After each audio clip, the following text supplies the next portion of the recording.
The confidence of this Cowboys team is ebbing. Don't tell me what to do. They've been pantsed in the schoolyard today is what they've been. Ain't got no time to lose.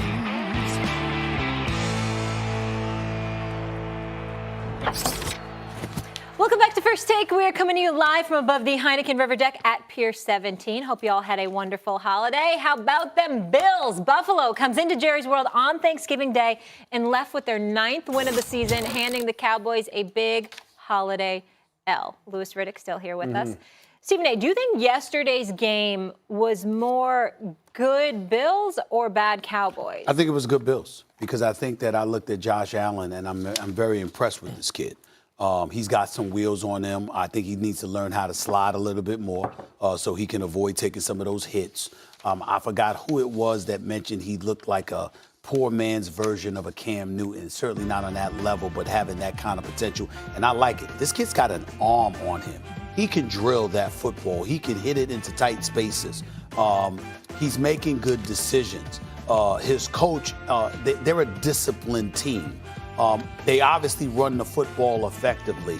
Cole Beasley, we're not mentioning him enough. He goes back into Dallas. He's your slot dude that was replaced by Randall Cobb. He's now a Buffalo Bills, and he showed up there yesterday and showed out. But this kid, Josh Allen, has taken a lot of heat. We know that he came into the league with some controversy on draft night. Remember, I had spoken to him during that time. I haven't spoken to him since, but obviously he's one of those kids with an incredible level of potential to be as young as he is. Good size, great arm strength with the ability to run the football and also making the kind of decisions of all the things that he did yesterday. Time of possession was 33-26 in favor of the Buffalo Bills, and this guy did not turn the ball over one single time in a nationally televised game on Thanksgiving afternoon against the Dallas Cowboys. I like him. I think he's got a lot of promise, and I think defensively we see what the Buffalo Bills are capable of doing. The Dallas Cowboys scored in the opening drive, really didn't score really again until it didn't matter anymore. They were completely shut down thereafter, so we know what the defense can do. But offensively, this kid, if he shows the ability not to beat himself like he did yesterday, we're seeing why the Buffalo Bills are en route to the playoffs. I got to give credit where credit is due. This football team, I'm sorry, let me just say this real quick. This football team is a direct reflection of their head coach. Direct reflection. And anyone who knows Sean McDermott will tell you this. He may be one of the most disciplined individuals that you will ever meet in any walk of life. I worked with him in Philadelphia, spent a lot of time talking with him about football, both philosophically and about schemes, strategies, tactics. He learned under Andy Reid. He learned under the late, great Jim Johnson. His football team is direct reflection of him. They don't lose who they are in the course of a game or in the course of a season. They play exactly to who they are. They are a blue-collar, run the football, let our quarterback get outside the pocket and use his athletic ability. Hopefully we'll continue to improve his accuracy. Get some complementary weapons. Play the blitzing game on defense, which means when we get you in third and long, we're going to send people from everywhere. And we'll stick in it because we're not going to beat ourselves. That's how they play every week. And that's what gives them a shot in a one-game, one-off type series, which is the playoffs. That's why Buffalo is going to be here to be reckoned with. Don't fall asleep on them, because they are more times than not going to beat themselves. You're going to have to be just better than them. Yeah. And then when you look at them 1 through 53, they've got some good players. This is a team that not to be taken serious. Don't just dismiss them and say they played a weak schedule and they didn't really play anybody until the Cowboys. They played New That'd England be a mistake. Tough. Exactly. Josh Allen did get hurt, they and they could've do won it that every game. Russian time. protocol may have handled They do it every time they play them tough. And by the way, Max Lewis, we like Gore. We appreciate Gore Absolutely. in his career. But Singletary is their dude. Yeah. And they're a better team with him on the field. Gore's 112 years old. I mean, at a certain Devin's point. tough. Yes. Pound for pound, tough. Not taking anything away from the Bills. I like what you said about the way they're using Josh Allen. He's not Lamar Jackson because he's not as accurate as Lamar Jackson. But they, we were talking about it earlier. They're trying to do the right thing with him. The way the Ravens okay, let's build around Lamar. He's not as accurate. Dak interception. Yeah. Strip sack. Yep. I don't even blame that. You can't look. A strip sack happens when a defensive player makes a good play. He had plenty of time, but still the defensive player made a good. He should have the alarm bell should have been going off, and yet still I'll give credit to the defense for the strip sack, but not for the interception, not for the bad throws. You want to say that it's good Bills because of a blocked field goal attempt or a blocked kick? Okay, I'll give it to you, but not just a missed field goal. Like, they were both. There was good Bills and there was bad Cowboys. But why did the Cowboys lose? I have to say, bad Cowboys.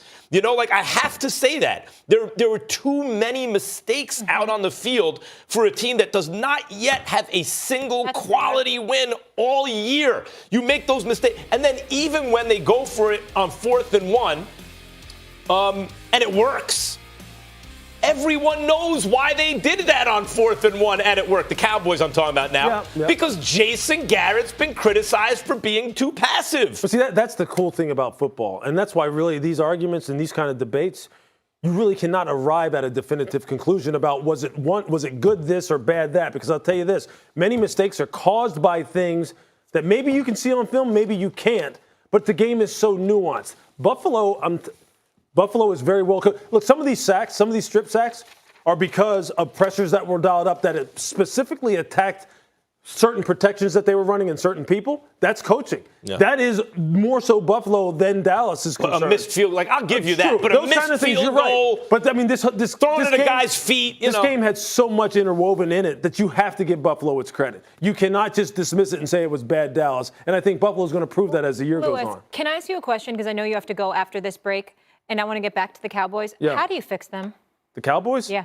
Well, one, you start at the top. You have to have someone who connects with and resonates with and utilizes this football team in a different way than Jason and his staff are utilizing it. That's number one. Number two, do not just exonerate the players on this football team overall. There are certain players who have been paid and asked to perform in big moments, Molly, that haven't performed.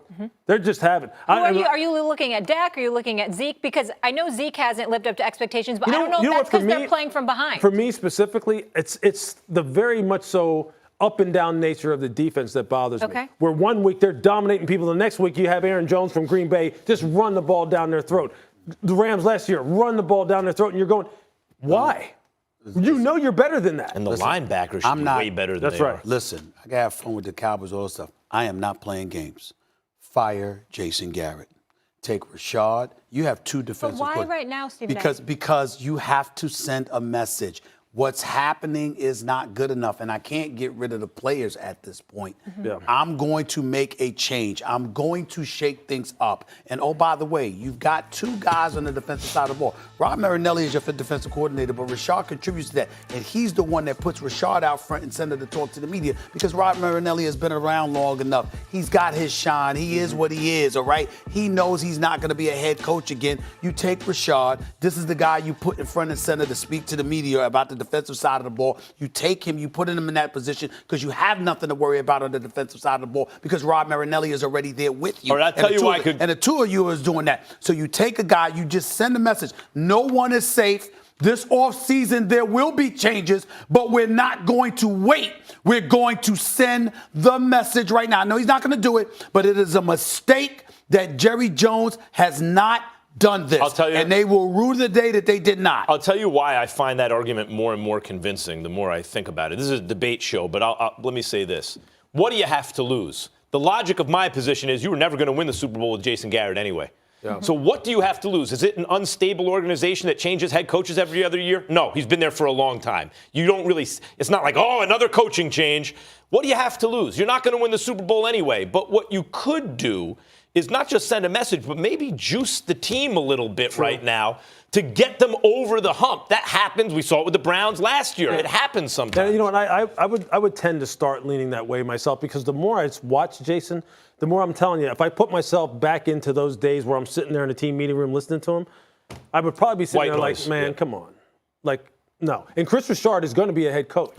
So it's just a bad why wouldn't you put him Hugh out there? Jackson was gone. Yeah. Greg Williams comes up in there. You got rid of Hugh Jackson and your offensive coordinator and Todd Haley. Greg Williams comes up in there, okay? Freddie Kitchens was able to isolate his focus on Baker Mayfield and that offense, and they ended last season looking pretty Sometimes decent. the interim coach is the answer, Louis, too. great to have you with us. bet. Thank you for the Absolutely. insight perspective, Thank as you. always.